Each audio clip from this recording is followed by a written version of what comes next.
جس نے انسانیت کا لباس اوڑا، مالک کائنات اسے امیر کہنے کو تیار نہیں. تجھے امیر بننے کا شوق کیسے پیدا ہو رہا ہے؟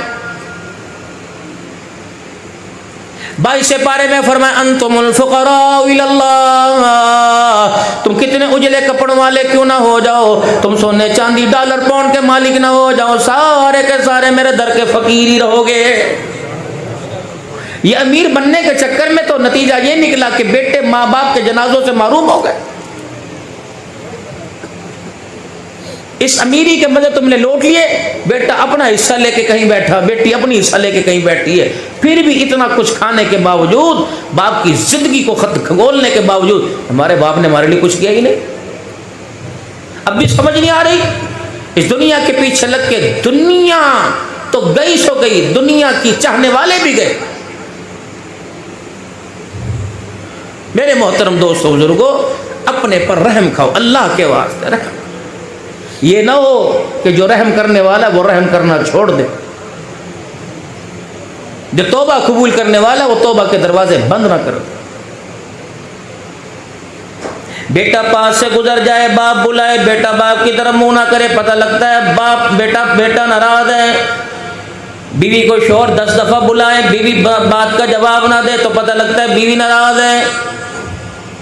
حرم میں دعا ہو رہی ہے، مکے میں دعا ہو رہی ہے، مدینے میں دعا ہو رہی ہے، میرے عزیزوں بازاروں میں مارکیٹوں میں دعا ہو رہی ہے. اپنے بھی کر رہے ہیں، بیمار بھی کر رہے ہیں، صحت مند بھی کر رہے ہیں، امام کعبہ بھی کر رہے ہیں، جامع مسجد کے امام بھی دعا کر رہے ہیں. بار بار رو رو کے شب برات میں، لیلۃ القدر میں، عیدین میں خدا کو، تہجد کے سجدوں میں، اشراق میں، چاشت میں، اوابین میں، فرض نمازوں میں، نفل پڑھنے کے بعد رو رو کے اللہ جل شانہ کو پکار رہے ہیں. مالک کائنات دکھی کو سکھ نہیں دے رہا، غم والے کو خوشی نہیں دے رہا، بے اولاد کو اولاد نہیں دے رہا، اللہ اکبر، بے روزگار کو رزق نہیں دے رہا، تو کیوں سمجھ نہیں آ رہی کہ اللہ ناراض ہو گیا ہے؟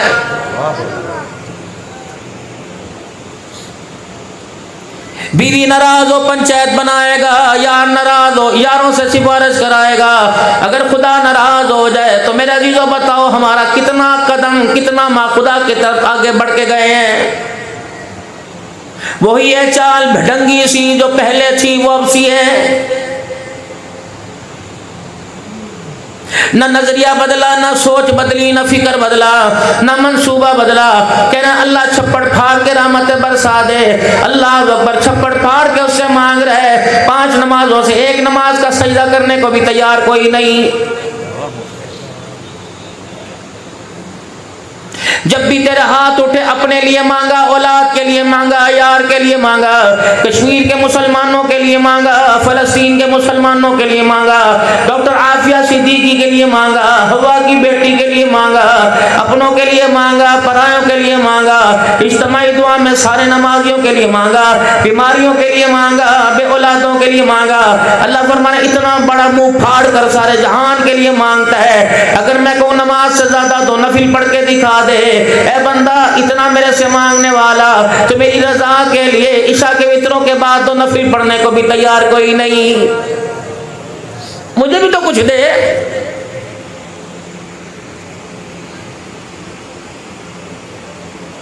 عشر کی نماز کی 4 سنتیں غائب بتائے خدا پاک کی قسم.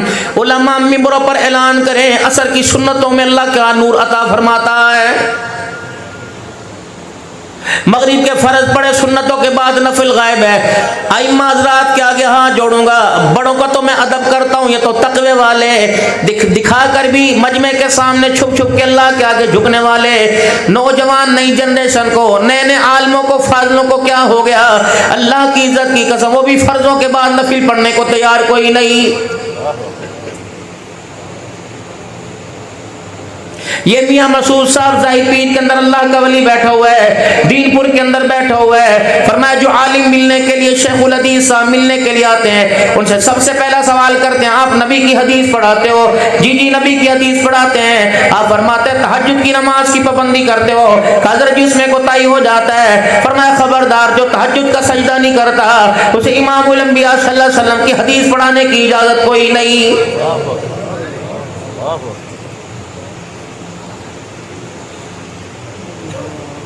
خود ہی تو ممبروں پر بیٹھ کر آپ نے اعلان کیا، آپ نے فضائل اعمال میں سنایا، آپ نے میرے عزیز و دینی کتابوں میں سنایا کہ نوافل کا اہتمام کرو، قیامت کے دن یہ فرائض کی کمی کو پورا کرے گا۔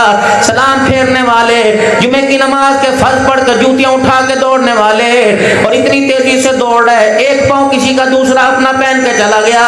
اللہ اکبر، کیا تجھے تیرے فرضوں کے اوپر اتنا بھروسہ ہے؟ تو محمد رسول اللہ صلی اللہ علیہ وسلم کی بتائی ہوئی نماز کی ترتیب پر سنت نفل پڑھنے کو تیار کوئی نہیں۔ جمعے کی نماز میں اس طرح آتے ہیں جیسے اللہ جل شانہ امن والوں پر احسان کرنے کے لیے آتے ہیں۔ اول تو علماء اکرام کے بیانات میں بیٹھے گی نہیں، سنتیں پڑھ کے میرے عزیزوں دکانوں سے اٹھیں گے، مولوی صاحب کے حجرے میں مجمع میں لگا کے بیٹھ جاتے ہیں، ادھر جمعے کی نماز کھڑی ہوئی خطبہ نہیں سنتے، اللہ اکبر، فرض نماز کے بعد یوں دیکھتے ہیں اور دعا کیے بغیر چلے جاتے ہیں۔ جب مسجد سے باہر نکل کر 125 کی موٹر سائیکل کو کک لگاتے ہو میرے عزیزوں، جب گھوں گھوں کر کے ادھر دعا ہو رہی ہے، ادھر آمین کے ترانے سنائے جا رہے ہیں، جب یہ میرے عزیزوں موٹر سائیکل کی آواز نکال کے بھاگتا ہے، اللہ فرماتا ہے فرشتوں دوڑ لگاؤ، اس کو گدی سے پکڑو، اس سے پوچھو نماز کے سجدوں میں مجھے راضی کرنے آیا تھا کہ اپنے موبائل اور کپڑوں کی چمک دکھا کر مجھے دھوس دکھانے کے لیے آیا تھا؟ کرنے کیا آیا تھا میرے پاس؟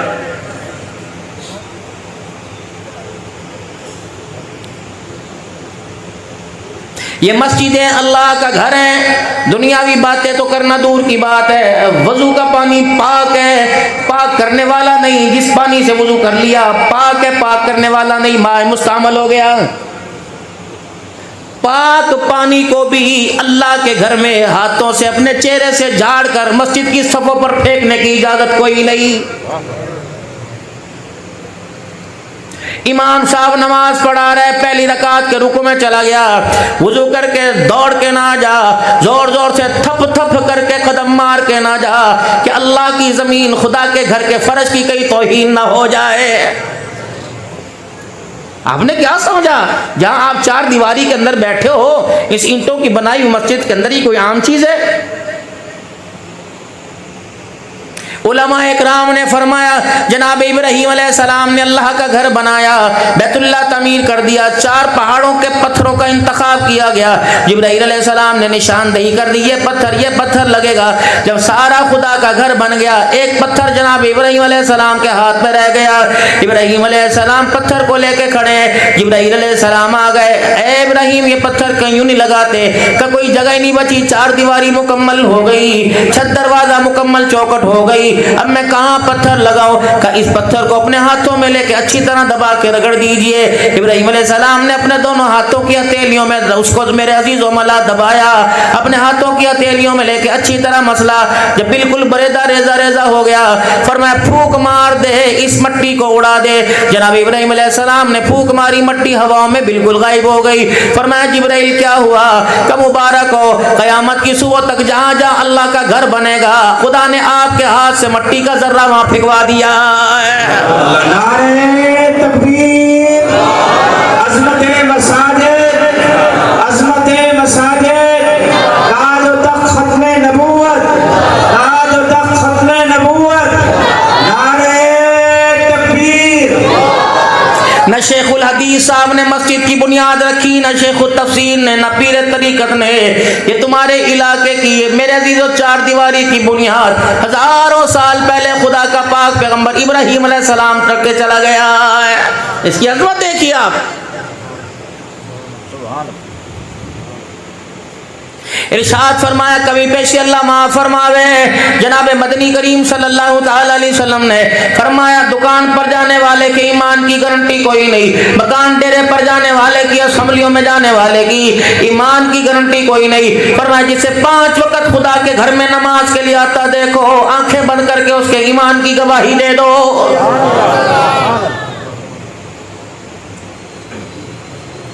مکان بنایا اس پر کوئی وعدہ نہ ہوا، دکان بنائی اس پر کوئی وعدہ نہ ہوا، کوئی رفاع عامہ کا ادارہ بنایا اس پر کوئی وعدہ نہ ہوا، ماں کے لیے بنگلہ، ابا جان کے لیے کوٹھی بنائی، کوئی میرے عزیزو وعدہ نہ ہوا۔ لیکن جب خدا کا گھر کچا یا پکا بنایا، من بنا للہ مسجدا بنى اللہ لہ بیتا فی الجنہ، فرمایا جو اللہ کا گھر زمین پر بنا ہے خدا نے اس کا گھر جنت الفردوس میں بنا دیا ہے۔ صحابہ ایک دوسرے کا چہرہ دیکھنے لگے کہ یا رسول اللہ تل کے اوپر کپڑا کوئی نہیں، پیٹ میں روٹی کوئی نہیں، پیر میں جوتا کوئی نہیں، سر میں ٹوپی و کال کوئی نہیں، گھر میں آٹا کوئی نہیں، لیٹنے کے لیے منجا بسترا کوئی نہیں۔ امام الانبیاء صلی اللہ تعالی علیہ وسلم بھوک کو برداشت کرنے کے لیے پیٹ پہ پتھر باندھے بیٹھے ہیں، بچے 6 دن کے بھوکے ہیں، اللہ کے نبی ان کے لیے سوکھی روٹی نہیں ملتی، بتا خدا کا گھر کہاں سے بنائیں گے؟ دریائے کرم جوش میں آیا، جبرائیل علیہ السلام آ گئے، محبوبہ اپنے یاروں سے کہتے پریشان نہ ہو، کون کہتا ہے 1 کنال پہ خدا کا گھر بنا، 20 مرلے پہ خدا کا گھر بنا، 1 ایکڑ پہ خدا کا گھر بنا، جتنا چڑیا کا گھونسلہ ہوتا ہے، یعنی 2 نمازیوں کے سجدے کی جگہ زمین پر کچی بنا دینا تمہارا کام ہے، یاقوت کے موتیوں کا محل جنت کے اندر بنا دینا خدا کی ذمہ داری ہے۔ مجھے نہیں پتا اس اللہ کے گھر کی کیا ضرورت ہے، اے سی چل رہے ہیں، بجلی کا بل کون دے رہا ہے یا پریشانی کا سبب بن رہا ہے، مجھے نہیں پتا نمازیوں کی کثرت کی وجہ سے عید کی نماز میں، جمعے کی نماز میں، رمضان المبارک میں جگہ تنگ پڑتی ہے، کشادہ ہو جاتی ہے، لیکن میرے عزیزوں لگا لو اللہ کے گھر کے اوپر، خرچ کر لو خدا کے گھر کے اوپر، جتنا یا مجمع بیٹھے میں بات امیروں کی نہیں کرتا، غریبوں کی نہیں کرتا، اپنے پرائے کی نہیں کرتا، چھوٹے ہوں بڑے ہوں متوسط طبقے کے رہنے والے، ریڈی والے کیوں نہ ہو، گدا گاڑی والے کیوں نہ ہو، ریڈی بان کیوں نہ ہو، یہی بیٹھے بیٹھے نیت کر لو الہی اس وقت تک موت نہ دینا جب تک تیرے کرم سے، تیرے فضل سے، تیرے کرم سے، اپنی حلال کی کمائی سے، اپنے رقبے میں، اپنے مربے میں، ماں باپ کے دیے ہوئے حصے میں، یا اپنی محنت کی کمائی سے تیرا گھر نہ بنا دو۔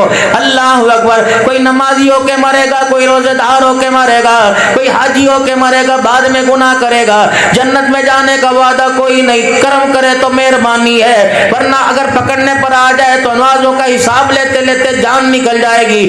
لیکن تیرے نبی نے یہ وعدہ تیرے حکم سے کر دیا، جو خدا کا گھر زمین پر بناوے گا اللہ اس کا گھر جنت میں بنائے گا۔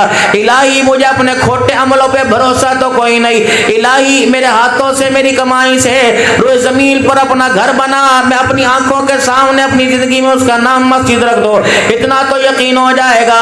قیامت کے دن آمنہ کے لال کے پاس چلا جاؤں گا، کہوں گا آپ ہی نے فرمایا تھا، آپ بھی سچے، آپ کا خدا بھی سچا، قرآن بھی سچا، جو تیری زبان سے الفاظ نکلے وہ بھی سچا، جبرائیل علیہ السلام وحی کا پیغام لے کے آنے والا وہی سچا، کملی والے آپ کے وعدے پر ہم نے خدا کا گھر زمین پر بنایا۔ اللہ اکبر۔ ہم نے آپ اللہ کا گھر زمین پر بنایا، ہم آپ کا ہاتھ پکڑ کے خدا کے دربار میں جاتے ہیں، آپ نے وعدہ کیا تھا آج اللہ سے اپنا وعدہ پورا کروا دیجئے، اور ہمارے کچے خدا کے گھر بنانے پر جنت الفردوس میں اپنا اللہ کا گھر، جنت الفردوس میں یاقوت کے موتیوں کا گھر عطا فرما دیجئے۔ یہ وعدے کرو، کیڑے وعدوں میں پڑ گئے ہو میرے پیارو؟ ان کے وعدوں میں پڑے ہوئے جو 5 سال پہلے تمہارے علاقے میں کتنے وعدے کر کے گئے اور 5 سال کے بعد آئیں گے۔ چوری صاحب وعدہ یاد ہے؟ وہ کیڑا وعدہ کیتا؟ وہ بہانہ لگائے گا ہماری حکومت ہی کوئی نہیں تھی، لیکن ہمیں بھی اللہ کی مار پڑی ہوئی ہے بریور صاحب، اللہ کی مار پڑی ہمیں مار، اور جب تک اس سے توبہ نہیں کریں گے خدا کی مار کے اور مستحق ہوتے رہیں۔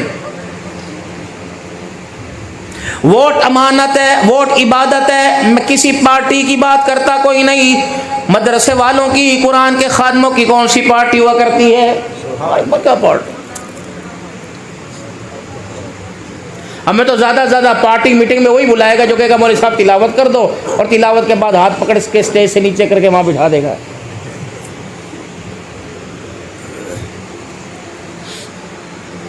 ابھی آپ کے علاقے کے اندر ووٹ لینے آئے گا، کوئی گیس کا تقاضا کرے گا، کوئی سیوریج کا تقاضا کرے گا، جو اپنی گلیوں میں گولے لگانے کا تقاضا کرے گا، روڈ پکے کرنے کا تقاضا کرے گا، سولنگ کا تقاضا کرے گا، یہ تو ساری کی ساری دنیا داری ہے۔ 1400 سال پہلے والے کینڈیڈیٹ تلاش کرو، ان کے غلام تلاش کرو۔ اب جو تمہارے علاقے میں ووٹ مانگنے کے لیے آوے، یہ ہونا ہو میرا داخلہ بند کر دو، میں تمہیں حقیقت بتلاؤں، یہ نہ ہو کہ آج کے بعد اس علاقے میں میرا جلسہ نہ کراؤ، اگر اچھا لگے تو عمل کر لینا، برا لگے تو میرا عزیزو معاف کر دینا۔ اب کہ تمہارے علاقے میں کوئی ووٹ مانگنے آئے، کمیاں تجھے ووٹ بھی دیں گے، نوٹ بھی دیں گے، اپنی کمائی خرچ کر کر تجھے اسمبلی تک پہنچائیں گے، لوگوں کی منت سماجت کر کے وہ تجھے ووٹ دلوائیں گے، اپنی پوری کنبے برادری کا ووٹ دلوائیں گے۔ آپ اب نہیں، ظہر کی نماز نہیں، عصر کی نہیں، آپ مغرب کی نماز سے 10 منٹ پہلے مسجد میں آ جانا، جب مغرب کی نماز اذان ہو جائے وضو کر کے ہمیں مغرب کے 3 فرض پڑھا دینا، اللہ کی قسم سلام پھیرے گا، دعا کرنے سے پہلے خدا کے گھر میں وعدہ کریں گے ووٹ بھی تجھے دیں گے، نوٹ بھی تجھے دیں گے۔ اگر تو ووٹ لینے والوں کو 3 فرض نہیں پڑھا سکتا تو پھر خدا کے واسطے روٹی کھا پانی پی تیری مرضی، تو ہمارے ووٹ کا حقدار کوئی نہیں۔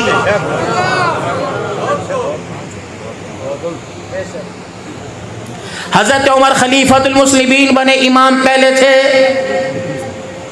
سیدنا صدیق اکبر رضی اللہ تعالیٰ عنہ کو 11 لاکھ مربع میل کی حکمرانی ملی تو امامت کے فرائض نبی کی زندگی کے اندر ادا کرنا شروع کر دیے۔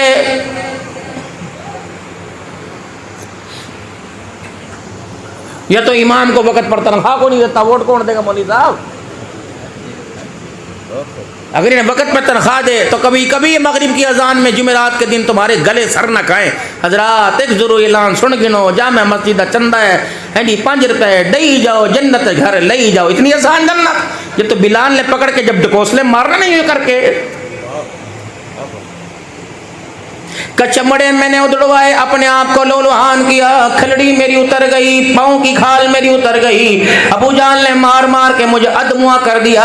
اس لولوہانی کی حالت میں لبوں سے خون، چہرے سے خون، ماتھے سے خون ہے، ہاتھ پیروں سے خون کی دھاریں نکل رہی ہیں۔ بلال نبی کے قدموں میں پڑ گیا۔ نبی علیہ السلام نے بلال کی حالت کو دیکھ کر اپنی آنکھوں کے آنسوں کو ظاہر کر دیا۔ صدیق عمر دیکھ کے رونے لگے کہ کملی والے، نہ مجھے آنس، مجھے خون کی پرواہ، نہ زخموں کی پرواہ، آپ اتنا خدا سے پوچھ کے بتا دیجئے بلال اتنے زخم تیری رضا کے لیے اٹھا رہا ہے، بتا خدا تو بلال سے راضی ہو گیا ہے کہ نہیں ہے؟ نعرہ تکبیر!